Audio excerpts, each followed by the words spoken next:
Welcome everybody to another episode here at the Damage Report. Big Thursday show, tons of news to get to. It's one of those shows that like while I'm still producing, I'm thinking, why am I still adding stories? We're not gonna get to them all, but there's just so much that I want to comment on. And more importantly than that I want Viviana to comment on, because Viviana Vigil joins us once again. How's it going, Viviana?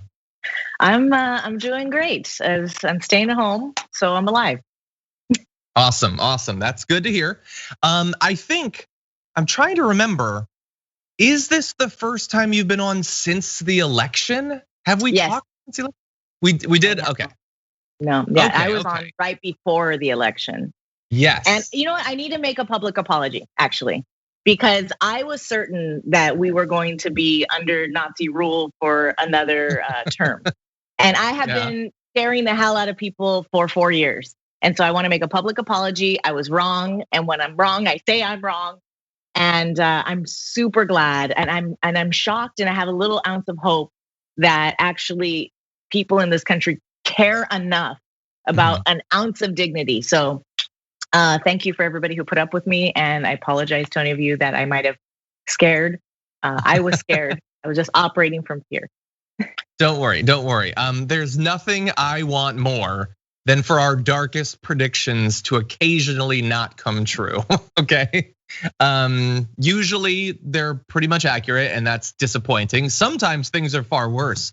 You know, for all the warnings I gave people in 2016 about how things would turn under Trump, I would have never predicted 2020. So no, things being a little bit better, sign me up for that. I'll take that. And glad to have you back on. There's a lot to talk about. And for all of you who are watching, whether you're on Twitch or the members app, or if you're on YouTube or anything like that, thank you for joining us. Please let people know that the stream is live by liking it or sharing it or whatever they want you to do on those things. And if you send us comments, messages, tweets, and all of that, we'll be responding as we go along. With that said, though, there's a lot to get to. So Viviana, why don't we jump right into it? Jump. We've been giving you daily updates on the stimulus negotiations, and things have been moving in a better direction, but that doesn't mean that there isn't time for the Republicans to slip in just a few more insults to the people who've been suffering so much and waiting for their government to actually act like they give a damn about it. And so for that, we turn to Senate Republican Whip John Thune, a member of the Senate Finance Committee, who tells people that now they are considering stimulus checks that'll be up to $600 to $700 per individual, which is a little bit higher than he had been saying a couple days ago, although still a very small amount for people who are probably behind months on their rent. But you also potentially getting $300 a week in supplemental federal unemployment assistance through March. So a few months, okay, that'll take us at least to some of the vaccinations. And so that's, the checks are half the size of what they were the first time around, Viviana. The unemployment aid is half of what it was the last time around. That isn't actually the insult. We'll get to the insult in just 1 second, but this is the first we've been able to talk about the stimulus. So what do you think so far about the approach the government has taken? I think this is a taste of the care that is yet to come, which is to say it's half-assed and sad. I'm not good at math, John, but if we got $1,200 in March, April, and the pandemic had literally just begun, and now we're months and months in, it's not an algebra equation. You don't need to be a genius to figure out the numbers aren't adding up.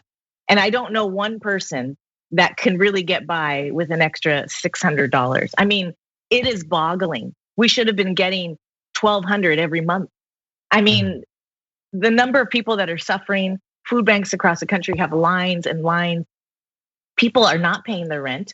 The thing that's so bad about that is, okay, there might be an eviction moratorium, and I think that this new stimulus package may offer that protection as well, but they're gonna have to pay that money back. So it's like feudal times and like indentured servitude at this point.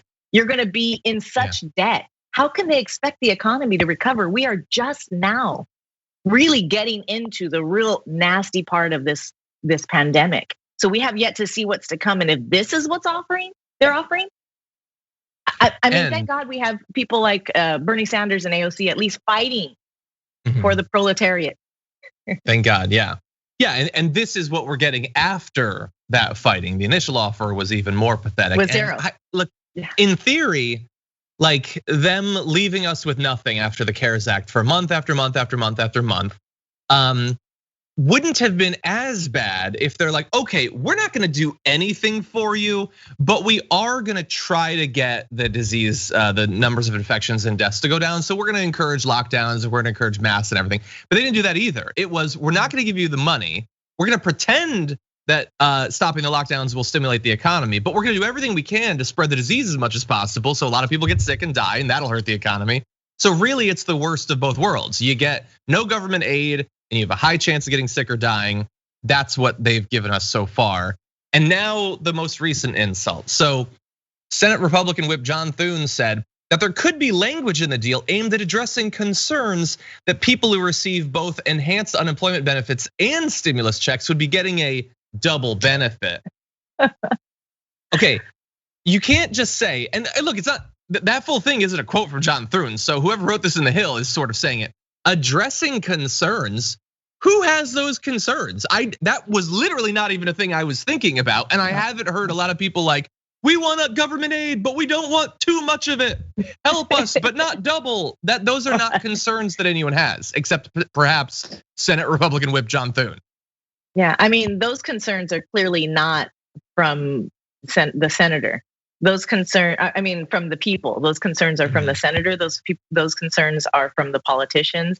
I don't understand how they can be so callous and so removed from what it's like for regular people who aren't making a six-figure salary or more.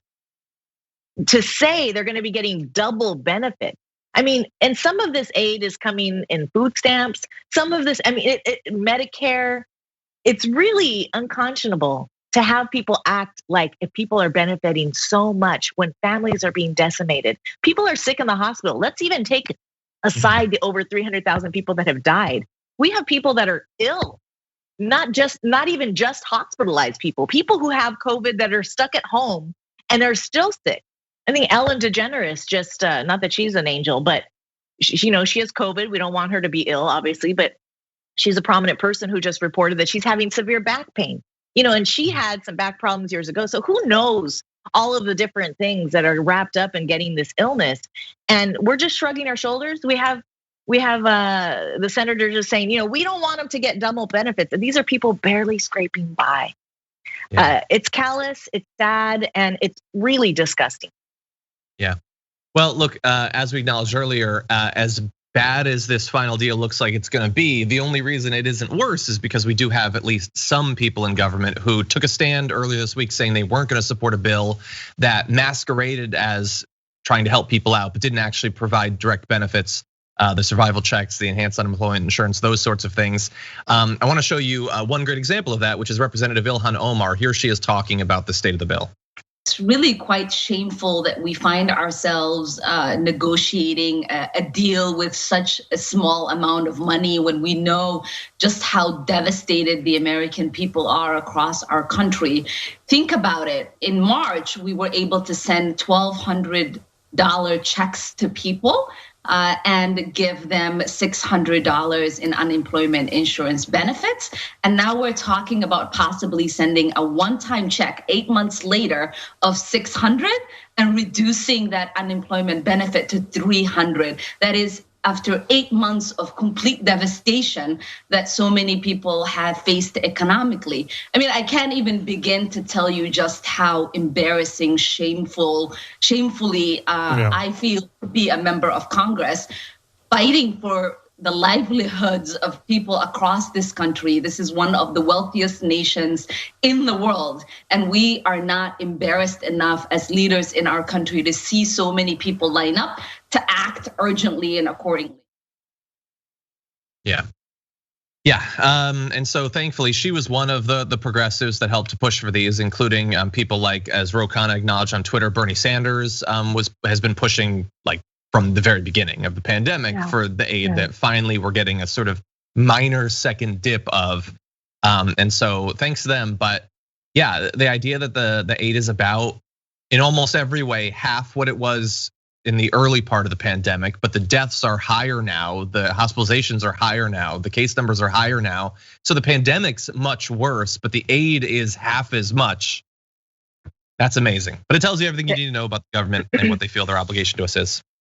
It really does. It really does. And it's sad to say, unfortunately, we're very happy that Trump is leaving the White House, even though he's going to be kicking and screaming. Oh my gosh, it gives me so much joy.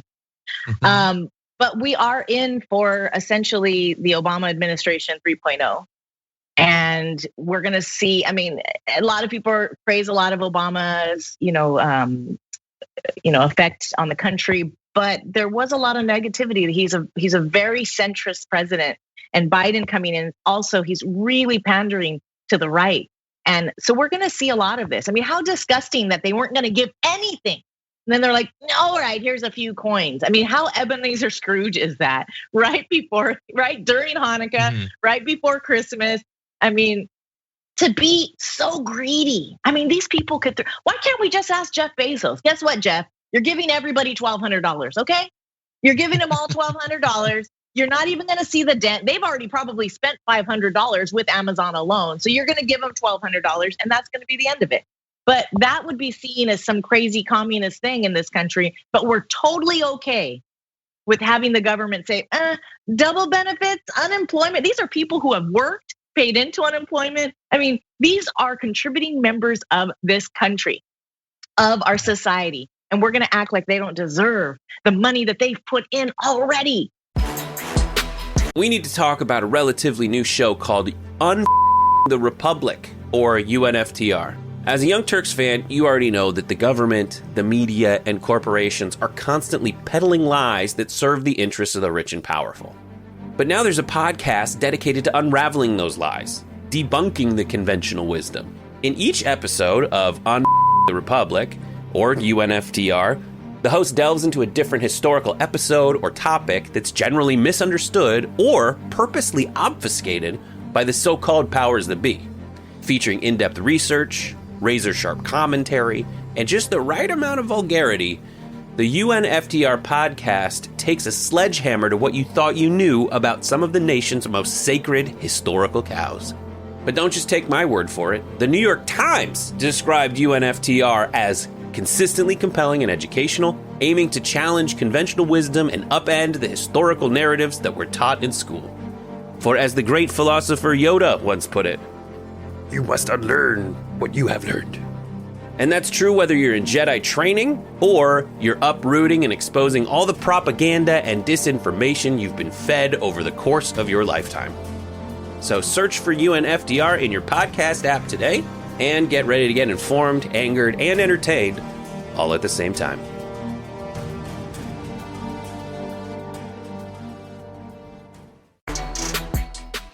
I want to read for you a graphic that I have read probably more than any other single graphic through the course of this pandemic. And this is going way back to the very early days of the pandemic, when we found out from the Washington Post about a conversation that Donald Trump had behind closed doors with Dr. Fauci.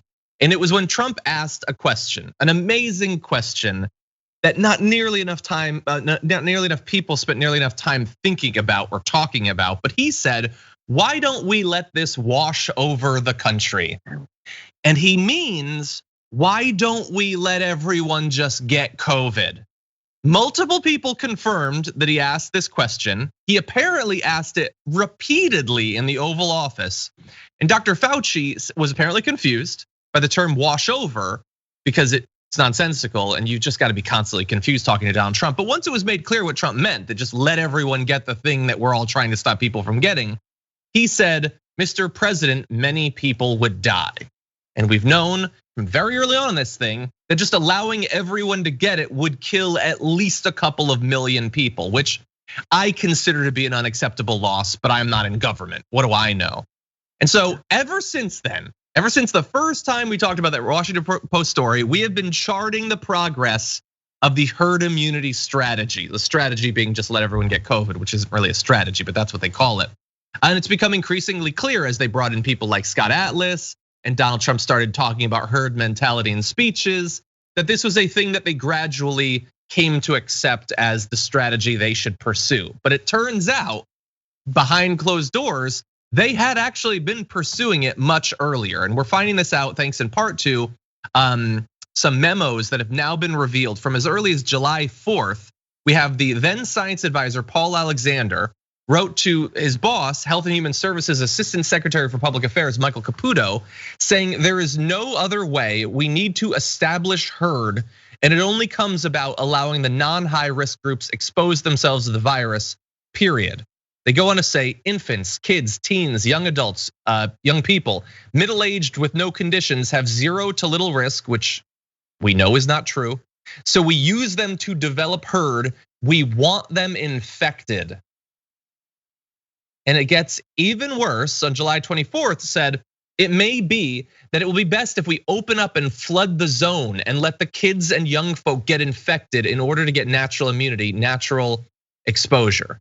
So we have more, and I certainly have more that I want to say. But Viviana, seems like it should be big news that these people behind the scenes were working to get as many people infected as possible. Yeah, how sad is it that we're not surprised? That's the real tragedy here. There's no other way. There's no other way. Do these people have families? Do children live in bubbles by themselves and float around and take themselves to schools? I mean, do they not recognize that families live in pods with grandparents and great grandparents and aunts and uncles and people with diabetes? Do they not see this? I have to actually think, and this is not in what Paul Alexander said, but I have to think that there were discussions about the number of elderly people that would pass and how the GOP shrugged their shoulders and thought that's less Social Security, that's less Medicare. I have to think that these conversations happen because all these people care about is money. And to think that there are, and I do believe that we're gonna have at least 500,000 people die in this country in the next few months. And that is very, very sad. I think the proportions in the Spanish flu were somewhere over 650,000 that we lost in this country. And that was 100 years ago. We can't pick, there's no other way. There's no other way. You're a scientist? I mean, I just took biology in high school and I can figure out more than this, Mr. Alexander. Yeah, what if, hypothetically, what if America wasn't the only country in the world? I know that it is, but bear with me. What if there were other countries that had pursued other strategies other than just letting everyone get it? What if we'd done that? And I can actually, in this hypothetical world that doesn't exist, I can imagine countries in Asia and even in Europe and stuff like that that didn't let everyone get it and didn't lose hundreds of thousands of people. But the thing about it is, again, I want to remind you, it is being presented as a strategy. It is not a strategy. It is a fail case. It is just, what if we didn't do anything and what if everyone got it? And you might think, well, why would you want to do that? Well, you'd want to do that if you really didn't want to do the stuff that stops people from getting it. If you really didn't want to try to prop up the economy while an extended lockdown was going on by providing aid to people so that everyone doesn't lose their jobs and a million businesses don't go under, you'd have to pay money. And the thing is, we have a lot of people in positions of power that care a hell of a lot more about that money than they do about people's lives. So if you believe those things about the world, then sure, saying just give it to the kids and the teens and the young adults and we'll lie about the fact that they have zero to little risk when they do and many will die. And like Viviana said, along the way, like there's even behind the scenes, they're pretending that they're targeting it. That this is just, let's let all the people that we think, even though we're wrong, we think won't die from it. But where's the targeting? You just tell everyone in every way you possibly can, both in the government and in right-wing media, that this is a hoax that they don't have to care about. And that everyone should just mix and you can have these big gatherings and all of that. And everyone will just get it. There's no protection. Like every single person who watches Fox News is at minimum 76 years old. And they're being told every day that they don't have to worry about this thing. There was no targeting. This was just let everyone get it and let the chips fall where they may. If we lose 500,000, fine. If we lose 1 million, if we lose 2 million, whatever. Eventually we'll get past it and the stock market will have lived during that time.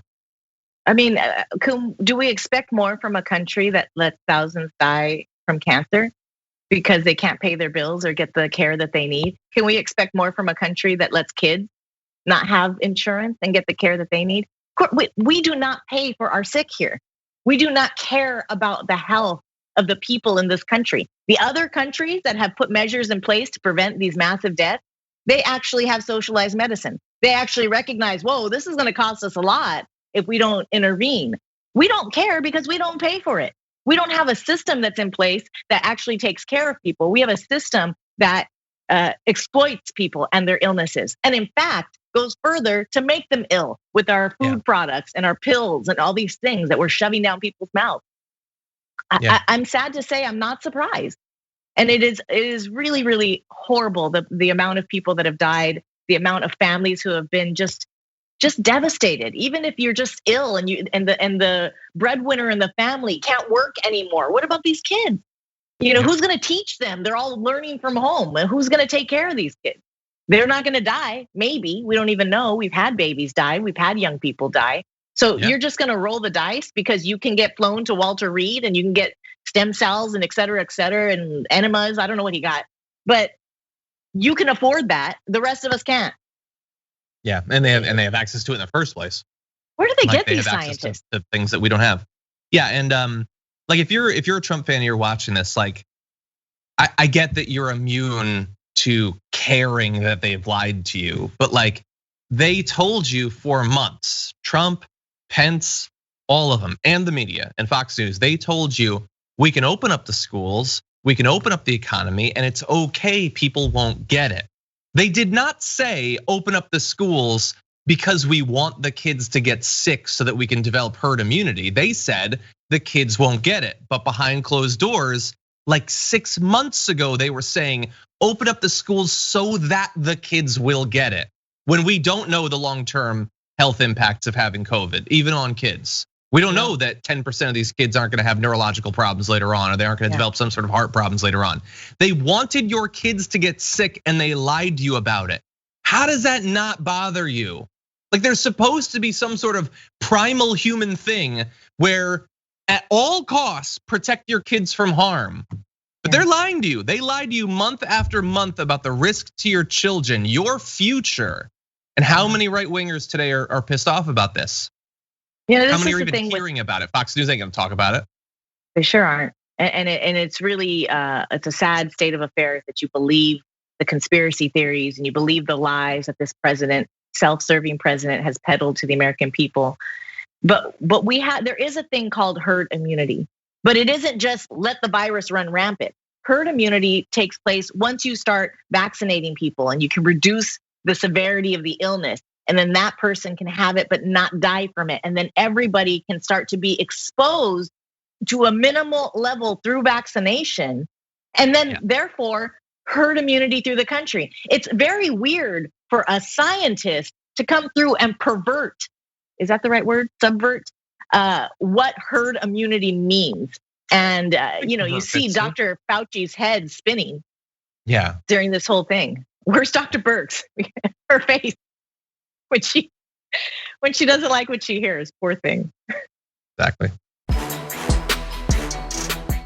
Man, that's an interesting shot of Mike Pence. It is easy to forget that Mike Pence is sort of like technically in charge of the coronavirus response the federal government has. I'm sure that from time to time he forgets that, but he is.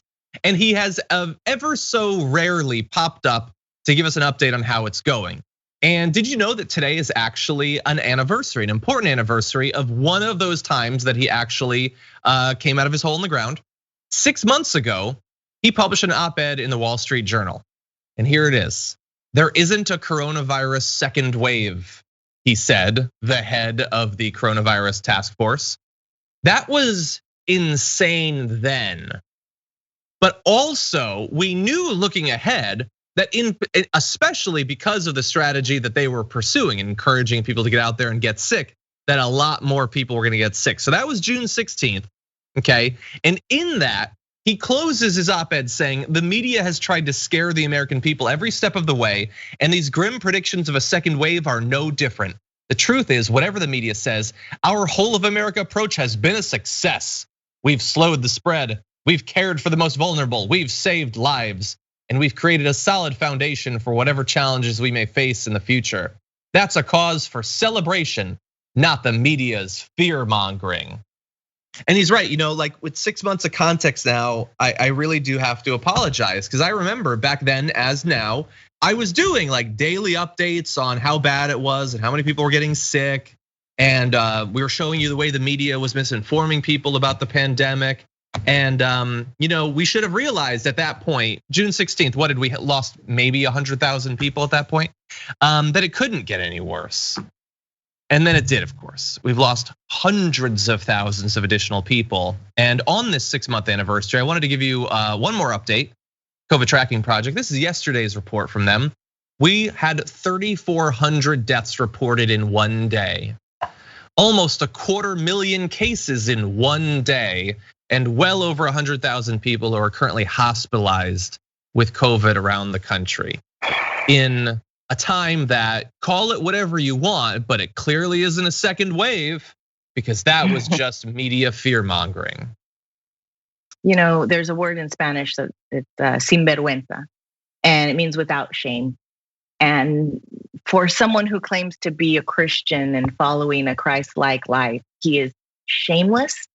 He is holding on to this power. He is kissing the ass of Donald Trump. It is for the amount of people that this man is willing to let die, it just shows the level that he is a sinvergüenza. I've actually heard that Pence is going to get into real estate, just like Trump. He and his wife, who he affectionately refers to as mother, are looking into buying an old motel up in Oregon. I think it's called the Bates Motel, where they're going to live, and they're going to continue the process of just murdering as many people as they can. I don't know if you've seen that article. I think I saw a movie based on the article, actually. That would be an improvement, because a lot fewer people would die if he was butchering them in showers.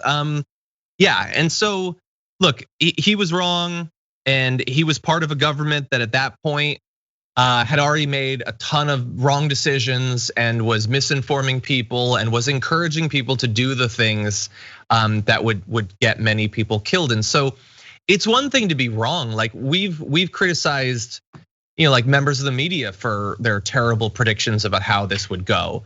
That's one thing. Members of the media only have so much ability individually, unless they have audiences of millions, to really influence this thing. Like if I have a bad prediction, okay, you can laugh at me. I'm not like determining the course of America's public health.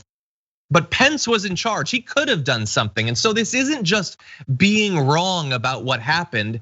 His advocacy, his actions and lack of actions led to this result. It led to us being in a position where the coronavirus task force, which again, remember, he's in charge of, had this to say very recently: this surge is the most rapid increase in cases, the widest spread of intense transmission, with more than 2,000 counties in COVID red zones, and the longest duration of rapid increase, now entering its 8th week that we have experienced.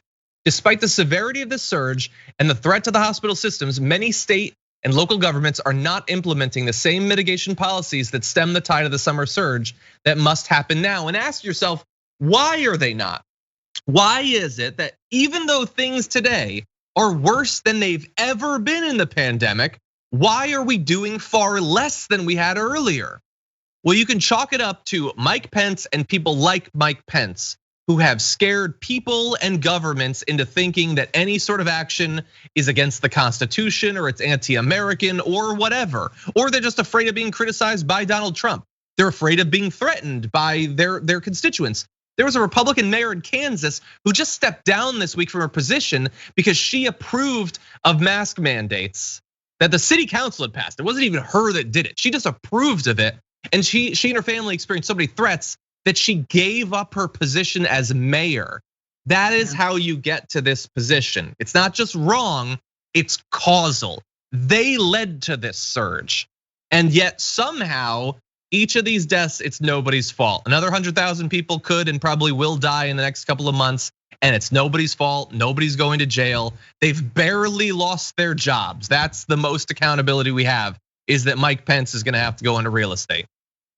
I mean, this is the equivalent of an engineer saying that the Golden Gate Bridge is going to collapse. It's very expensive to demolish it. And someone like Mike Pence goes, well, we should just let as many people cross it as possible, and then the weight of it will just self-collapse, and then that'll take care of the problem. He's the head of a coronavirus task force, but all he's doing is saying, hey, you're all gonna die, but not really, but you might. How can they sit back and do nothing? Yeah, God, so wrong. And like You know what? Let's go into it very briefly. I understand we're probably gonna have to go over, but so look, we're marking the 6-month anniversary of Mike Pence being so wrong, and really just hoping that even though, as you said, he's shameless, he's not going to apologize or admit that he was wrong. But a couple of months ago, he was on the news, and they brought it up then how wrong he was. Now, bear in mind, we're gonna show you some video. This is before the worst surge. Okay, he was already wrong by so much then. This is August 21st, several months ago. We had already lost 174,000 people. So you remember, it was about 130,000 dead Americans ago. So here he is, and he is going. I want you to watch when the news person says the predictions for how many could die. Take a look at his body language here. Just so people know, was how many more Americans will lose their lives by the end of the year. The IMHE model that you look at, I know, projects it could be 300,000 by the end of the year. One more thing on China, the president did suspend travel from China, did not suspend travel from Europe until mid-March, and a lot of the cases that did come to the eastern United States are believed to have come of there. So did you see that? When the news person said 300,000, which it turned out was an underestimate. We're gonna lose like probably 20 or 30,000 more people than that. He just did this. He shook his head.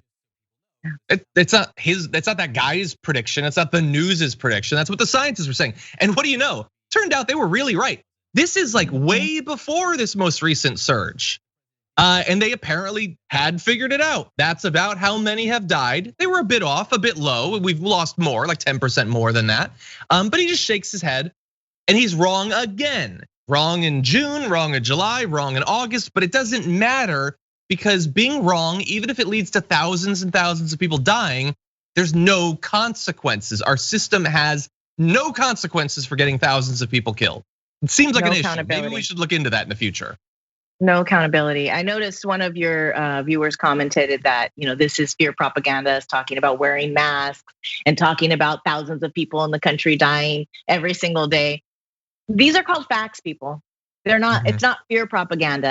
I have relatives that are like, you guys are living in fear wearing masks.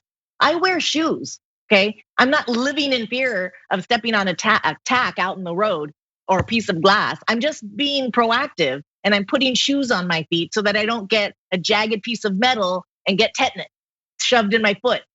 This whole idea that we're afraid and living in fear because we're trying to be proactive and prevent death is just as bad as acting like nothing's going on. I mean, if your relative dies and you just go, well, it's on our way to herd immunity. I guess we didn't need grandma that much. She's doing her part for the country. Like if these elderly people are soldiers or something, we're just sending them off to battle. That's a great point. And I would say that while you're right that it's not proof that we're living in fear, I would say, look, even if that was why you were doing it, let's say you're doing it because you're afraid. You're afraid of getting COVID. Okay, you should be. Hundreds of thousands of people are getting it literally every single day. And I want to hear more about how I shouldn't live in fear of imaginary things from a community that I'm imagining the Venn diagram has a great deal of overlap, who stock their house with like 30 assault rifles because they believe a pack of cannibal scavengers are gonna break into their house. These are the people that we should be going to for threat assessments. Right. No, the same people that were afraid of the. Go ahead, John. I was gonna say hundreds of thousands of people weren't killed Mad Max style by bandits, but hundreds of thousands have died from COVID. So I would argue that we're doing a little bit better in estimating which threats we need to watch out for. Well, they play up the threats that are convenient to them, just the same as they were so afraid of the Black Panther Party, and there's so much as they're afraid of Black Lives Matter, that they're this militant group that wants to take over and burn everything. That's fear mongering. That is exactly what put Kyle Rittenhouse in the streets murdering people. That is fear mongering, not us saying, hey, wear a mask, stay inside, don't have a massive party for Thanksgiving. That's the difference. But our country, our politicians make decisions based on capitalism, make decisions based on the bottom line. They have not, I don't know if ever, but definitely not, and for several decades, made decisions based on the welfare of the people, made decisions based on human capital. And we cannot expect that to change for many years, John. We are not going to see that change with the Biden administration. I mean, I don't know if you agree with that, but it's definitely not going to happen in these next 4 years. No, I think he's the best. I think he's better than Bernie, actually. No. How dare you, sir? Yeah, you win some, you lose some. Okay, so we don't get fundamental change, but we did get Pete Buttigieg in the cabinet, so that is good. He's going to be in charge of transportation, so I'm not worried anymore. Anyway, I'm never gonna let that go. Anyway, yes, I certainly agree. We got to replace a lot more of them in office. We've done a good job with a few, but we need to do 10, 20, 30 times as many. Really fast, let's turn to one other little part of this. So Chris Christie was one of the Republicans in one of the earlier waves of them getting COVID, because of course they were going to, because they weren't protecting themselves because they thought it was a hoax and they were fundamentally wrong. But he did survive. Chris Christie survived his time with the virus, and he is now trying to take it a little bit more seriously. And he is in an ad actually that is encouraging people to wear masks. Let's take a look at that. This message isn't for everyone. It's for all those people who refuse to wear a mask. You know, lying in isolation in ICU for 7 days, I thought about how wrong I was to remove my mask at the White House. Today, I think about how wrong it is to let mask wearing divide us, especially as we now know you're twice as likely to get COVID-19 if you don't wear a mask. Because if you don't do the right thing, we could all end up on the wrong side of history. Please wear a mask. Yeah, I think a lot of them are going to end up on the wrong side of history, mask or not. But okay, Viviana, he's a Republican and he didn't take it seriously, but now he's trying to, and he's got the mask. How much credit should we give to Chris Christie? And do you think that this will actually help? I don't think it will help, but I give him a little bit of credit for stepping up and recognizing that he almost died. I don't want to diminish his use of masks, but it does look like he's using an old pair of boxer shorts for that mask, that blue one. I don't know how he couldn't have got a nicer mask. That one looks real nasty. But I suspect that we're yeah, it does kind of look like all stretched out. Like what? Mm-hmm. He has a big face, so he might have needed some extra fabric yardage. But I think we're going to see a lot of backpedaling. Because politicians, this is how Trump got into office. It is a swamp. All of these people are the same, left, right, they're all smashed in there. So they will say whatever they need to do. They will do whatever they need to do to stay in office, to be relevant. And that's what needs to change with this country. Now, unfortunately, a lot of people who supported the right thought that Donald Trump would be that change. And they weren't completely wrong, because there has been a change, but not for the good. And it definitely hasn't changed the swamp-like atmosphere of DC. So should we give him credit? I say yes, because there's still thousands of people dying. So if it makes one person wear a mask, then thank you, Chris Christie. Yeah, I will give him credit, mostly because doing this will result in conservatives attacking him. So there's some political cost, sort of. But let's also acknowledge that it took him 300,000 deaths before doing this. And imagine briefly some sort of alternate world where, like 6 months ago, Chris Christie and every other Republican you can imagine in government, Trump and Mitch McConnell and Ted Cruz and Marco Rubio and Marjorie Taylor Greene and whoever, and then all of the personalities at Fox and a bunch of like conservative musicians and I don't know, someone who hunts on TV, all of them, all of their people got together and all made ads encouraging people to wear masks and to socially distance. And everywhere you turned, you saw reminders that it was your patriotic duty. It's part of being a good American is caring about the well-being of your neighbors and all that. If they had all done that, imagine how many fewer people would have died. There's nothing any of them could do that would have had a better chance of saving lives. And they didn't do that. Instead, they went in the opposite way. They started competing with each other to care the least about the virus, to get as many people sick and killed as possible. So I guess it's good to have a couple of them changing their mind now. Here's what I'm afraid of, John, and let me know what you think of this. And we're slowly seeing it. We're seeing it with the president. Now, he was already, reading Breitbart and doing that whole thing before he got into office. And now that has just really escalated. Conspiracy theories. He's watching OAN, is that how you say it? That news network. And I fear that videos like this Chris Christie one, and even if other Republicans or GOP politicians come forward, I fear that it's going to push the right further right into abandoning them, saying, oh, well, they've really sold out. We're really gonna be patriots and fight for, I'm afraid that it's gonna be further divisiveness, even within their own party.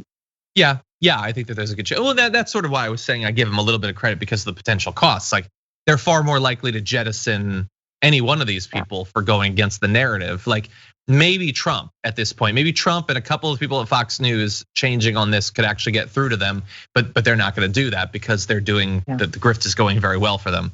But yeah, I think it's more likely that now it's too baked in. Like, yeah. But Trump saying, some people's core political identity. Wear a mask. We're gonna wear a mask. Which is the best he's done. That's the best he's done, is like he'll wear a mask and then immediately undercut it. If early on, if he had said you need to do this, and if Fox News had done it, we would be sitting at 30,000 deaths. He would have been reelected probably. World would have been far better off, both for Trump and for everyone.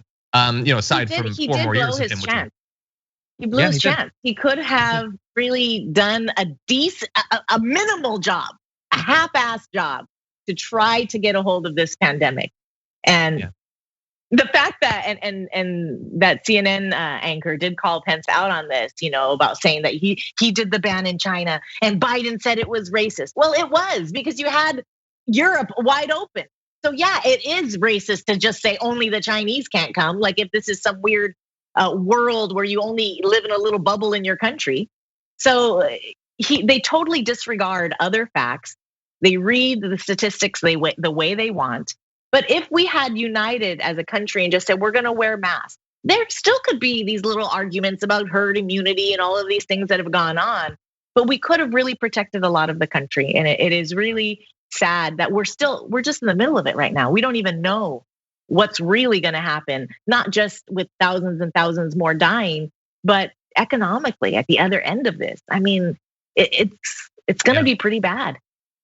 Yeah, we're left hoping it'll be just 200,000 more dead. Like, if we'll just hit 500,000, then that'll be it. Everyone will be vaccinated. Man, what a failure. No one's scared, John. Why isn't anyone scared? Left, right, center, I don't care who you're talking to. Even people who are against Trump are out there saying, well, you gotta live your life. I gotta go out. I can't do this. I get it. I can speak for myself. I can speak for, I don't. Tired. We're all tired, but there are a lot of people doing that where they think that they wear masks because they wear it inside the CVS. Well, that's not enough. Just because you're mandated to wear it inside a store, that doesn't mean you're being safe. We're in a bad place. Yeah. Sorry to be depressed, everyone. Have been for some time. One of the potential benefits of Joe Biden becoming president is that, in theory, it means an end to the wall and the wall construction and the money being spent on the wall. Biden said this summer that he would not build another foot of the border barriers, which is good. Obviously, good to not follow Trump's path in building this massive, expensive, unnecessary, offensive, xenophobic wall. Hopefully, also, this is an assertion that he's not going to do the sorts of things that many Democrats have done in the past, which is support fencing and those sorts of things, or even non-physical barriers that are massive wastes of time that demonize people who are trying to get the country, all of that.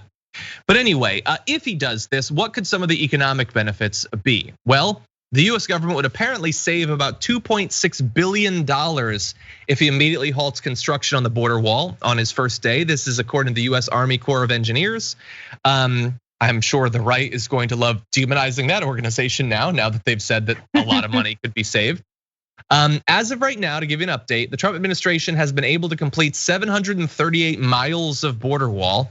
It received $15 billion in federal funding, about 1/3 of which came from Congress as part of the standard appropriations process, and which I would say 100% of which was a massive waste of money that could have been better spent on literally anything. Nearly $3.3 billion in unused funds will remain in the project's account when Biden begins his term, and in theory, that could then be transitioned to something else. So we have a little bit more on this, but Viviana, maybe an end to the wall. That's good news, right? Coming up in just a few weeks. I mean, absolutely. This is Frank came to join us. Frank is also, he's undocumented. The wall didn't keep him out. So, he doesn't have any papers. But I'm hoping that this obviously stopping the construction of 700 miles. I mean, maybe if we were like a little tiny country, that would help, but that's nothing. But I'm hoping that money can then be used for another stimulus bill. Can you imagine? They can't give people $1,200, but they can spend this much money on a fake, nothing symbol, xenophobic symbol.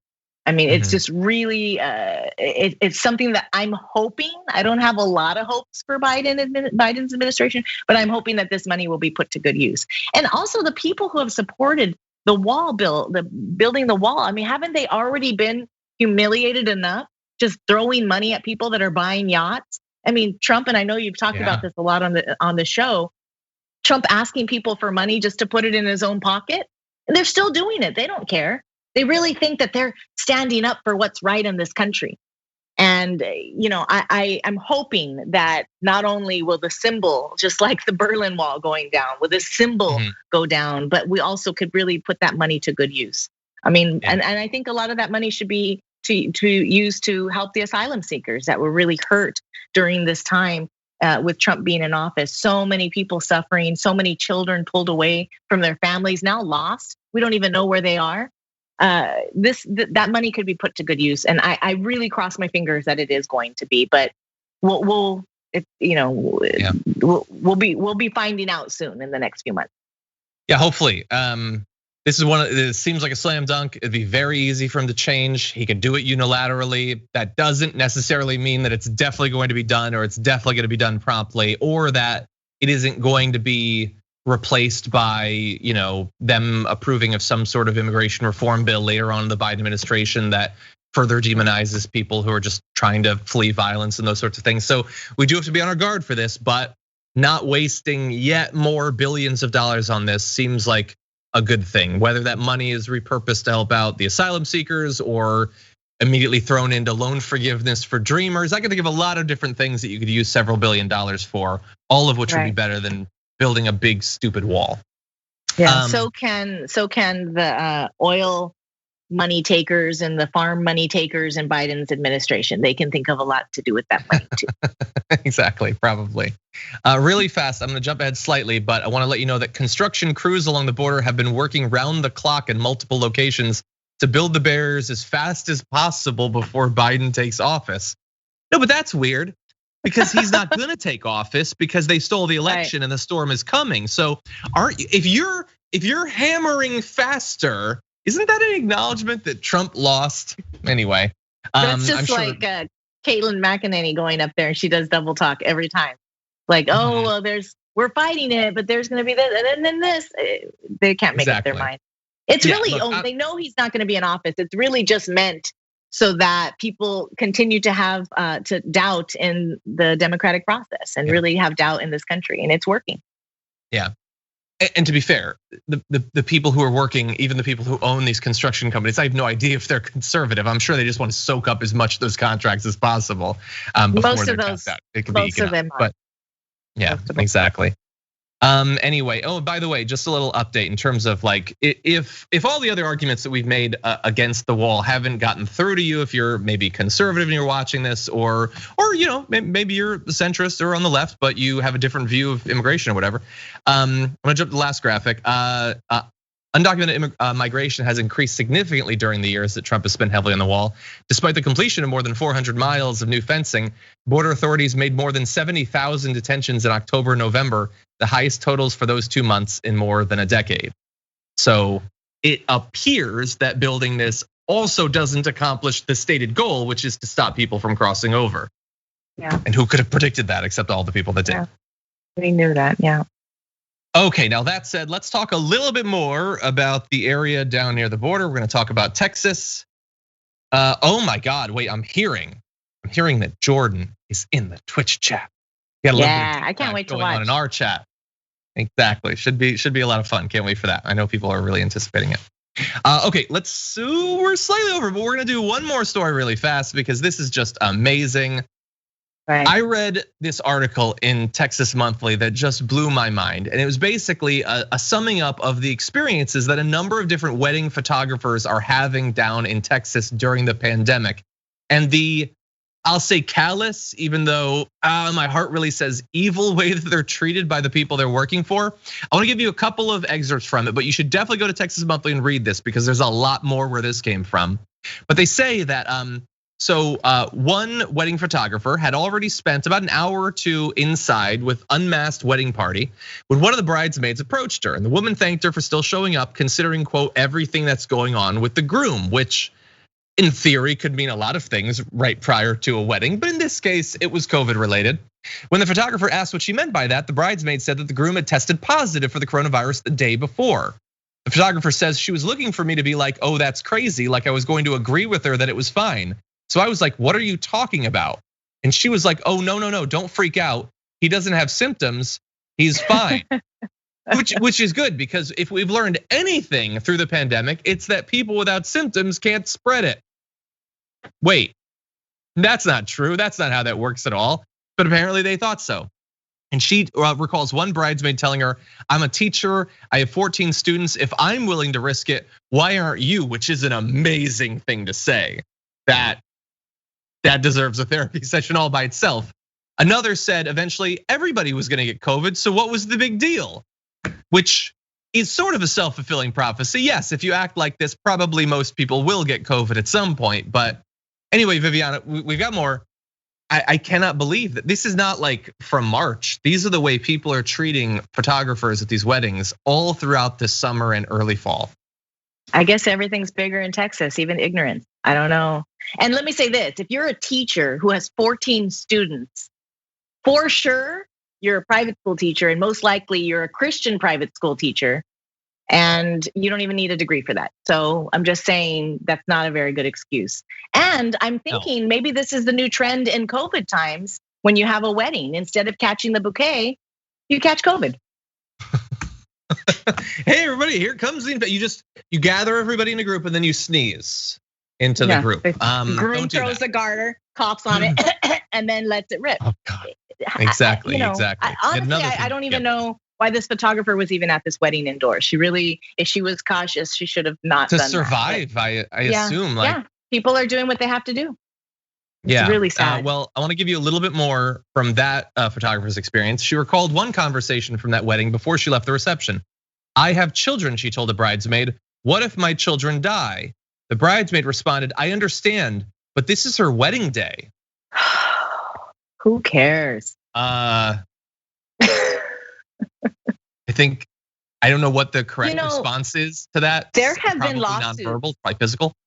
There have been lawsuits against people who are positive for HIV and AIDS, who have knowingly given it to somebody or exposed somebody to it without disclosing that information. And I wonder if we're gonna see that continuing as the months go on with COVID. If somebody dies because of somebody's negligence and inconsideration, I mean, who knows? It's really callous to say, well, I've never understood that.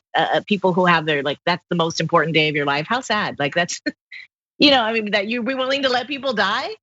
Yeah, or okay, maybe you think that, but then when someone says, what if my kids die? And you're like, yeah, but this is her wedding. How do you say that? But there's a lot of people that are just insane. And so let's fast forward to the only way that this story could have ended. A few days later, she started to feel sick and sure enough tested positive for the coronavirus. She informed the couple, but they didn't care, she says. They didn't offer to compensate her for the test, nor did they apologize for getting her sick.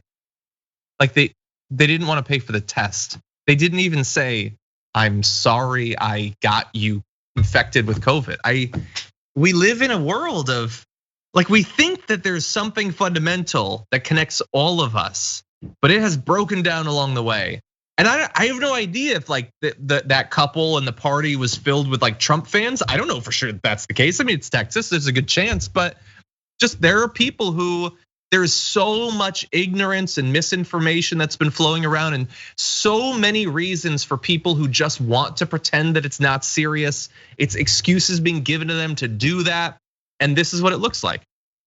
I mean, you would imagine that even if you accidentally expose somebody to COVID, that you would feel apologetic, but to knowingly do it, and to be COVID positive and not be wearing a mask, I don't see how this is happening. Now, I've known for many, many years that we're a very individualistic country. That's why we have a hard time passing legislation to be proactive and try to prevent human suffering, because everybody just cares about themselves. And you have a lot of these libertarian ideology of like, well, if we all just take over this Ayn Rand ideology, it's really, this is what it's like when you see somebody suffering from your actions and you just go, well, they have to deal with it. I dealt with it. Yeah. People really don't think it's a serious illness. They really don't. Yeah, well, and they mentioned in the article, by the way, that if you want, you can go, because people obviously take photos of their weddings and they share them online and they hashtag them. You can go and you can find photos from these weddings and you can see what percentage of the people at what percentage of the weddings seem to be socially distancing or wearing masks and things like that. This is an awesome experience. Has been relayed by awesome, as in like it really makes you think. It's not good, obviously, of this one photographer, but you can see this is happening at hundreds and hundreds and hundreds and hundreds of weddings, and not just in Texas. Like California had 50,000 cases reported yesterday. That was the whole country a few months ago. Now it's just California. How do you get to those numbers? Right. By weddings and by all sorts of the exact sort of way that you'd think, by lots of people doing that. That's how you get to it. That's why we have the numbers. Here's the struggle though, John, and I don't know if you have any answers to this, but it's like, how do you enforce mask wearing? How do you enforce stay-at-home orders? Because they were real quick to roll out the National Guard when there were protests in the street and somebody broke a window, but yet we can't enforce these mandatory stay-at-home orders or mask orders. And I don't want a Gestapo going on, and of course they're going to be unfairly targeting people of color and poor people. But how do you enforce this? Do you just shut down the wedding? Are there people to go in there and just be like, no, everybody out? I don't have answers to pretty much anything, let alone this. Our best bet was to provide some sort of social incentives, is for people to encourage others to do it, for it to be seen as a patriotic thing or a responsible thing or whatever. And many countries were apparently able to do that, and we weren't one of them because we are flawed in ways. I guess our people are flawed in ways that they aren't. Our government and our media are flawed in ways that theirs aren't. And so that was the best way. I don't want people kicking down doors and stuff like that. But what I also don't want is for people to be putting pressure on other people to not wear masks. And that's what we've gotten. We've gotten more pressure in the opposite direction than encouraging people to be responsible. John, are you going to take the vaccine? Yeah, definitely. I want to go back to the gym. I want to go back to normal. Like I want to go to the movie theater eventually. Like finally, if that's the only way I'm going to get to see Black Widow, because Marvel apparently cares more about getting that money than people not getting sick. If that's the only way I can see Black Widow and James Bond, that's what I'm going to do. I'm going to take the vaccine. Well, I have qualified to be one of the early recipients of the vaccine because prior to COVID, I was a volunteer at the hospital, Cedars-Sinai. And so they sent me an email a couple of days ago saying that I can get on the list. I'm a little bit nervous because the Pfizer vaccine seems like a one that they're not quite sure of all of the side effects yet, but we'll see. And I honestly, I want to get back to volunteering at the hospital. They need it more than ever. Yeah, and that certainly help, especially with what's coming over the next few weeks. Well, that's awesome. And you know what else is awesome? You're awesome. Thank you for joining us on the show today. Had a lot of fun, really appreciate your perspective. And I was watching on YouTube and Twitch, and the reaction was very positive as well, as it always is. So thank you. Thank you guys so much. Stay safe, John. And I will be watching your Twitch show right now. Thank you. Oh, really fast. Is your Friday show, is that on hiatus? No, as you know, I have been doing a fun Instagram show where a good friend of mine, and you might know her because she's your wife, Arlene Santana and I have been doing Frisky Fridays, we call it. And we just sort of, chop it up about what's been going on during the week. We often get very animated and angry sometimes, and sometimes we just laugh and have a lot of fun. So yeah, you can check us out on Instagram. It'll be on Instagram Live on Fridays, roughly around noon. Viviana Vigil _ and I think hers is at Arlene Santana. I have another show, Contextualize This, that is Twitter based and YouTube based, and that will be coming back again at the beginning of the year. Awesome, sounds good, and thank you again. Thank you. Happy holidays. Bye.